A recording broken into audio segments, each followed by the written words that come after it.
Hello friends, so welcome back to my channel study with MSA। આજની વિડીયોમાં આપણે એક નાટકની સમરી જોવાના છીએ કે જેનું ટાઇટલ છે ધ મર્ચન્ટ ઓફ વેનિસ, જે લખવામાં આવી હતી ઇંગ્લિશ લિટરેચરના સૌથી મહાન લેખક વિલિયમ શેક્સપિયર દ્વારા। આ એક ટ્રેજિક કોમેડી અથવા તો રોમેન્ટિક કોમેડી છે। આ નાટક 5 અંકોનું છે, જે ઈસવીસન 1596-97ની અંદર લખવામાં આવ્યું હતું અને સૌથી પહેલાં તેનું પબ્લિકેશન ઈસવીસન 1600માં થયું હતું। નાટક વિશે માહિતી મેળવી લીધા પછી હવે આપણે આજના આપણા નાટ્યકાર વિશે માહિતી મેળવીએ। આજના નાટકના પ્લેરાઇટ છે વિલિયમ શેક્સપિયર। વિલિયમ શેક્સપિયર કે જેનાથી આપણે સૌ કોઈ પરિચિત છીએ, તે ઇંગ્લિશ લિટરેચરના પહેલાંથી લઈને અત્યાર સુધીમાં જેટલા પણ લેખકો, નાટ્યકાર તેમજ કવિઓ થઈ ગયા તેમાંથી સૌથી મહાન લેખક તરીકે તેમની ગણના થાય છે। વિલિયમ શેક્સપિયરનો જન્મ એપ્રિલ 1564માં યુકેમાં થયો હતો અને તેમની મૃત્યુ 23 એપ્રિલ 1616ના રોજ યુકેમાં જ થઈ હતી। તેમના કેટલાક ફેમસ વર્ક્સ જોઈએ। સૌથી પહેલાં છે Macbeth, Hamlet, Othello, Julius Caesar, Romeo and Juliet, King Lear, As You Like It. આ બધા જ તેમના નાટકો છે। આ ઉપરાંત તેમણે ઘણી બધી સોનેટ્સ પણ લખેલ છે। આમાંથી ઓથેલોની સમરી આપણી ચેનલ ઉપર અવેલેબલ છે। ડિસ્ક્રિપ્શનમાં આપેલ લિંક ઉપર ક્લિક કરીને તેને તમે જોઈ શકો છો। આ ઉપરાંત ડિસ્ક્રિપ્શનમાં આપેલ લિંક પર ક્લિક કરીને તમે અમારી વોટ્સએપ ચેનલ અને ટેલિગ્રામ ચેનલ ઉપર પણ જોઈન્ટ થઈ શકો છો કે જ્યાંથી તમને ઘણું બધું સાહિત્ય અને મટીરિયલ પણ મળી રહેશે। લેખક વિશે માહિતી મેળવી લીધા પછી હવે આપણે આપણા નાટક ઉપર આવીએ। તો નાટકની સમરી જોતા પહેલાં આપણે સૌપ્રથમ તેના કેરેક્ટર્સ અથવા તો તેના પાત્રો વિશે માહિતી મેળવીએ। નાટકનું મુખ્ય પાત્ર છે શાયલોક, કે જે એક જ્યુઇશ મની લેન્ડર છે। ત્યારબાદ છે એન્ટોનિયો, કે જે એક વેપારી છે। ત્યારબાદ બસેનિયો, કે જે એન્ટોનિયોનો મિત્ર છે। પોર્શિયા, જે બસેનિયોની પ્રેમિકા છે। જેસિકા શાયલોકની પુત્રી છે। લોરેન્ઝો, કે જે જેસિકાનો લવર છે। ગ્રેસિયાનો, જે બસાનિયોનો એક મિત્ર છે। અને નેરિસા એ પોર્શિયાની મેડ છે। ગ્રેસિયાનો અને નેરેસા બંને પ્રેમીઓ છે।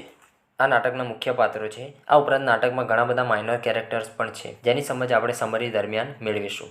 તો નાટકના પાત્રોની માહિતી મેળવી લીધા પછી હવે વધારે સમય ન વેસ્ટ કરતાં શરૂ કરીએ આજની આપણી આ વિડીયો। આ નાટકનું સેટિંગ એ 2 શહેરો છે, જેમાં સૌ પ્રથમ છે વેનિસ અને બીજું છે બેલમોન્ટ। તો પ્લેની શરૂઆત વેનિસ નામના શહેરમાં થાય છે, જ્યાં બસેનિયો નામનો વ્યક્તિ પોતાના શ્રીમંત અથવા તો અમીર મિત્ર એવા એન્ટોનિયો પાસે જાય છે અને તેની પાસે પૈસા ઉધાર માંગે છે। બસેનિયોને પૈસાની જરૂર છે કારણ કે તે એક અમીર છોકરી પોર્શિયાને હાંસલ કરવા માંગે છે, પરંતુ એન્ટોનિયો પાસે પૈસા તો છે, પરંતુ તે બધા પૈસા તેણે સમુદ્રમાં રહેલ જહાજોમાં ઇન્વેસ્ટ કરેલ છે, તેથી તેની પાસે કેશ નથી। પરંતુ એન્ટોનિયો તેના મિત્ર બસેનિયોને શહેરના કોઈ પણ શાહુકાર પાસેથી તેના નામે પૈસા લઈ લેવા જણાવે છે। તે જણાવે છે કે તું શહેરના કોઈ પણ મની લેન્ડર પાસેથી પૈસા લઈ લે અને જ્યારે સમુદ્રમાંથી મારા જહાજ પાછા આવશે ત્યારે હું તેને તે લોન ચૂકવી દઈશ।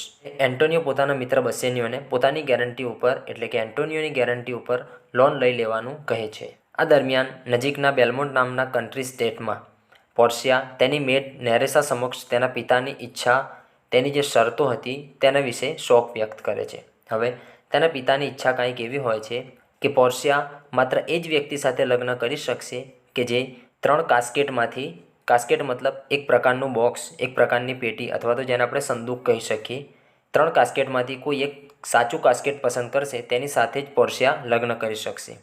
ઘણા બધા લોકો પોતાનો નસીબ આજમાવે છે, પરંતુ કોઈ પણ આ કોયડામાં, આ પહેલીમાં સફળ થતું નથી। અહીંયા નેરેસા પોર્શિયા સાથે થોડા સમય પહેલાં એક શૂટર તરીકે આવેલ વ્યક્તિ બસેનિયો વિશે વાત કરે છે, એટલે પોર્શિયા પણ મનમાં ને મનમાં બસેનિયોને પસંદ કરતી હોય છે। હવે આ તરફ વેનિસમાં એન્ટોનિયો અને બસેનિયો એક જ્યુઇશ એટલે કે એક યહૂદી મની લેન્ડર પાસે, એક શાહુકાર પાસે જાય છે જેનું નામ છે શાયલોક, અને તેને તે 3000 ડ્યુકેટ્સ ઉછીના આપવાનું કહે છે। ત્યારે શાયલોક ખૂબ જ ભારે વ્યાજની માંગણી કરે છે। આ યહૂદીઓનો શહેરની અંદર ખૂબ ત્રાસ હોય છે કારણ કે તેઓ ખૂબ વધારે વ્યાજખોરી કરતા હોય છે। જ્યારે શાયલોક બસેનિયો પાસે ખૂબ જ હેવી ઇન્ટરેસ્ટની, ખૂબ ભારે વ્યાજની માંગણી કરે છે ત્યારે એન્ટોનિયો તેના ઉપર ગુસ્સે થઈ જાય છે અને તેને જેમ તેમ સંભળાવી દે છે, તેનું અપમાન કરે છે। ત્યારે શાયલોકને આ બાબત લાગી આવે છે અને તે એક અન્ય વિકલ્પ મૂકે છે, એક વિચિત્ર પ્રકારનો વિકલ્પ મૂકે છે। તે કહે છે કે જો બસેનિયો 3 મહિના સુધીમાં તેના પૈસા પરત કરી દેશે તો તે તેની પાસેથી કોઈ પણ પ્રકારનો વ્યાજ વસૂલશે નહીં, પરંતુ જો 3 મહિના સુધી તે પૈસા ચૂકવી શકશે નહીં, જો પૈસા ચૂકવવાની ડેડલાઇન અર્થાત 3 મહિના પૂરા થઈ ગયા અને જો તે પૈસા ન ચૂકવી શક્યો તો તે એટલે કે શાયલોક એન્ટોનિયોના શરીરના કોઈ પણ ભાગમાંથી 1 પાઉન્ડ માંસ કાપી લેશે। આવી કોઈ એક વિચિત્ર પ્રકારની શરત મૂકે છે। પરંતુ આ તરફ એન્ટોનિયોને વિશ્વાસ હોય છે કે 3 મહિના સુધીમાં તો તેના જહાજ પાછા આવી જ જશે ને. તેથી એન્ટોનિયો શાયલોકની આ શરતનો સ્વીકાર કરે છે અને તેની સાથે એગ્રીમેન્ટ કરે છે, કોન્ટ્રાક્ટ કરે છે. હવે આ તરફ બેલમોન્ટમાં પ્રિન્સ ઓફ મોરોક્કો આવે છે અને પેલા કોયડા પર પોતાનું નસીબ આજમાવે છે, પરંતુ તે ખોટો કાસ્કેટ એટલે કે ગોલ્ડનો કાસ્કેટ પસંદ કરે છે અને તે નિષ્ફળ જાય છે. આ દરમિયાન વેનિસમાં બસેનિયોનો એક મિત્ર લોરેન્ઝો શાયલોકની પુત્રી જેસિકા સાથે પ્રેમમાં પડે છે. એક રાત્રે જ્યારે શાયલોક ઘરે હોતો નથી ત્યારે જેસિકા તેના પિતાના ઘણા બધા પૈસા, ઘણો બધો માલ ચોરી કરી લે છે, અર્થાત ઉઠાવી લે છે અને લોરેન્ઝો સાથે ભાગી જાય છે. ત્યાંથી ભાગી ગયા બાદ તે બંને બસેનિયોને મળે છે અને થોડા સમય માટે પાર્ટી કર્યા બાદ તે બધા પોર્શિયાના ઇસ્ટેટ તરફ જવા રવાના થાય છે. આ તરફ જેસિકા તેના પિતાની સંપત્તિમાંથી ઘણા બધા પૈસા સાથે લઈને આવી છે અને બસેનિયોને પણ એન્ટોનિયોની ગેરંટી ઉપર પૈસા મળી ગયા છે, લોન મળી ગઈ છે. આ બધા હવે બસેનિયો માટે પોર્શિયાને હાંસલ કરવા માટે બેલમોન્ટ તરફ જાય છે. હવે પ્રિન્સ ઓફ એરાગોન પોર્શિયાને હાંસલ કરવા માટે આવે છે અને તે પેલા કોયડાને સોલ્વ કરવાનો પ્રયત્ન કરે છે, પરંતુ તે ખોટો કાસ્કેટ પસંદ કરે છે, એટલે કે તે સિલ્વરનો કાસ્કેટ પસંદ કરે છે અને તે પણ નિષ્ફળ જાય છે. પ્રિન્સ ઓફ એરાગોનના ગયા બાદ બસેનિયો પોર્શિયા માટે ઘણા બધા ગિફ્ટ અને ઉપહાર લઈને આવે છે. થોડા દિવસો પસાર થાય છે પછી એક ન્યૂઝ આવે છે કે એન્ટોનિયોના જે જહાજ હતા જે સમુદ્રમાં હતા તે બધા જ સમુદ્રમાં કાંઈ ખોવાઈ ગયા છે. બીજી તરફ શાયલોકને તેની દીકરી જેસિકાની ન્યૂઝ મળે છે. તે તેને શોધી શક્યો નહીં, જેથી તે ખૂબ ગુસ્સે ભરાય છે. પણ હવે પેલી લોનની ચૂકવણીનો સમય ધીમે ધીમે પૂરો થવા આવ્યો છે. તેની ડેડલાઇન નજીક આવવા લાગી છે. તેથી શાયલોક પોતાની જાતને દિલાસો આપે છે કે તે પોતાનો બધો જ ગુસ્સો એટલે કે પોતાની દીકરી અંગેનો જે બધો ગુસ્સો તેની અંદર ભેગો થયો છે તે બધો ગુસ્સો તે એન્ટોનિયોનો 1 પાઉન્ડ માંસ કાપીને શાંત કરશે. આ તરફ બેલમોન્ટમાં પોર્શિયા અને બસેનિયો પોતાનો પૂરો સમય એકબીજા સાથે પસાર કરે છે. પોર્શિયા બસેનિયોને પેલા કોયડાને ફેસ કરવાની ઉતાવળ કરવાની ના પાડે છે, કારણ કે પોર્શિયાને ડર હોય છે કે જો બસેનિયો તેમાં ફેલ થશે તો તે પોતાના પ્રેમીને ગુમાવી દેશે અને આ બાબત તે સહન કરી શકશે નહીં. આ બાબત તેનાથી એટલે કે પોર્શિયાથી સહન થશે નહીં. પરંતુ પોર્શિયાના કહેવા છતાં બસેનિયો પેલા કોયડાને સુલઝાવવાનો, તેને સોલ્વ કરવાનો પ્રયત્ન કરે છે. નસીબ જોગ તે સાચો કાસ્કેટ એટલે કે લીડનો કાસ્કેટ પસંદ કરે છે. બસેનિયો આ કોયડામાં પાસ થઈ જાય છે. ત્યારબાદ બંનેની એંગેજમેન્ટ થાય છે. પોર્શિયા તેને એક રિંગ આપે છે અને તેને પ્રોમિસ કરાવે છે કે તે ક્યારેય પણ કોઈ પણ સંજોગોમાં આ રિંગને ગુમાવશે નહીં અથવા તો બીજા કોઈને આપશે નહીં. બસેનિયોનો બીજો એક મિત્ર ગ્રેશિયાનો પણ સ્વીકારે છે કે તે પોર્શિયાની મેડ નેરિસા સાથે પ્રેમમાં છે. તે બંને પણ મેરેજ કરવા માંગે છે. હવે 3 પ્રેમી યુગલ એટલે કે લોરેન્ઝો જેસિકા, બસેનિયો પોર્શિયા તેમજ ગ્રેશિયાનો નેરિસા એકબીજાને મળી જાય છે.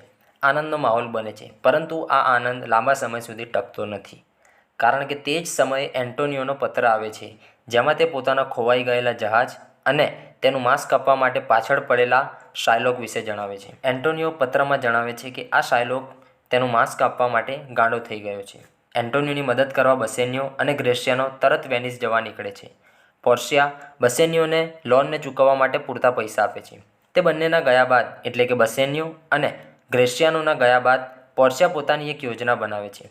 તે નક્કી કરે છે કે તે એટલે કે પોર્શિયા અને નેરિસા બંને પુરુષના વેશમાં વેનિસ જશે.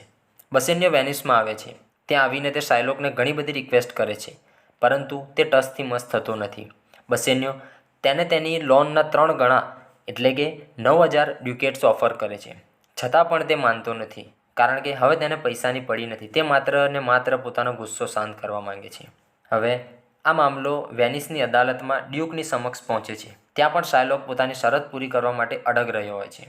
તેને પૈસા નથી જોઈતા, તે માત્ર એન્ટોનિયોનો 1 પાઉન્ડ માંસ કાપવા માંગે છે. હવે આ સમયે પોર્શિયા અને નેરિસા લોયર અને ક્લર્કના વેશમાં પ્રવેશ કરે છે. કે પોર્શિયા લોયર તરીકે અને નેરિસા તેની કારકુન અથવા તો ક્લર્ક તરીકે ત્યાં પ્રવેશ કરે છે. તે બંને પણ શાયલોકને થોડી દયા રાખવાની માંગણી કરે છે, પરંતુ શાયલોકને માત્ર એક જ વસ્તુ જોઈએ છે, જે છે 1 પાઉન્ડ માંસ. તેણે એન્ટોનિયો સાથે કરાર કરેલ છે. પોર્શિયા તે કરારને, તે કોન્ટ્રાક્ટને વાંચે છે અને જણાવે છે કે આ લીગલ કરાર છે અને કહે છે કે શાયલોક શરત મુજબ એન્ટોનિયોનો 1 પાઉન્ડ માંસ કાપી શકે છે. શાયલોક આ વાત સાંભળીને મનમાં ને મનમાં પોર્શિયાની પ્રશંસા કરે છે. તે અંદરને અંદરથી ખુશ થાય છે. પરંતુ હવે પોર્શિયા જણાવે છે કે તે એન્ટોનિયોનો માંસ કાપી તો શકે છે, પરંતુ તેણે આ માંસ એન્ટોનિયોના શરીરમાંથી એક પણ લોહીનું ટીપું ના વહે તે રીતે કાપવું પડશે, કારણ કે કોન્ટ્રાક્ટમાં માત્ર ને માત્ર 1 પાઉન્ડ માંસની વાત થયેલ છે. શાયલોક એન્ટોનિયોના શરીરમાંથી લોહીનું એક પણ ટીપું લઈ શકશે નહીં. આ કરાર એન્ટોનિયોના લોહીની એક પણ બૂંદ લેવાની સંમતિ આપતું નથી અને માંસ કાપતી વખતે જો એન્ટોનિયોના લોહીનું એક પણ ટીપું પડશે તો શાયલોકની જેટલી પણ સંપત્તિ છે તે બધી રાજ્ય દ્વારા જપ્ત કરી લેવામાં આવશે. આ સાંભળીને શાયલોક ગભરાઈ જાય છે અને ગભરાટમાં તે બસેનિયો દ્વારા આપવામાં આવતા પૈસા લેવા તૈયાર થઈ જાય છે. પરંતુ પોર્શિયા જણાવે છે કે કોન્ટ્રાક્ટ પ્રમાણે શાયલોકને કાં તો 1 પાઉન્ડ માંસ મળશે કાં તો કાંઈ નહીં મળે. તેની પાસે માત્ર 2 જ ઓપ્શન છે, એટલે કે ઓલ ઓર નન. પોર્શિયા વધુમાં જણાવે છે કે તે એટલે કે શાયલોક એક વેનેશિયન નાગરિકના એટલે કે એન્ટોનિયોના જીવન સામે કાવતરું ઘડવા બદલ દોષી છે, ગુનેગાર છે, જેની સજા એ છે કે તેણે તેની અડધી સંપત્તિ રાજ્યને અને બાકીની અડધી સંપત્તિ એન્ટોનિયોને આપવી પડશે. પરંતુ એન્ટોનિયો અને ડ્યુક શાયલોક ઉપર દયા રાખે છે.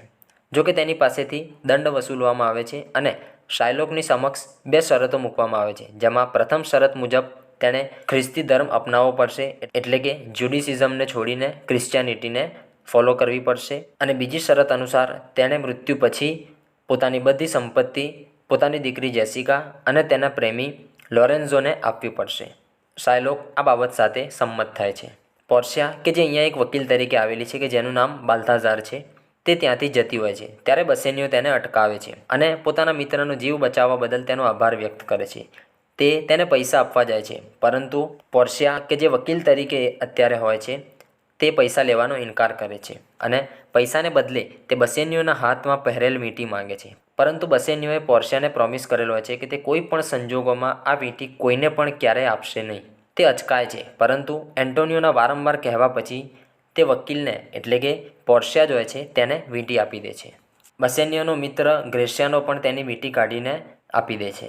વીંટી લઈને પોર્શિયા અને નેરિસા બેલમોન્ટ તરફ પાછા ફરે છે.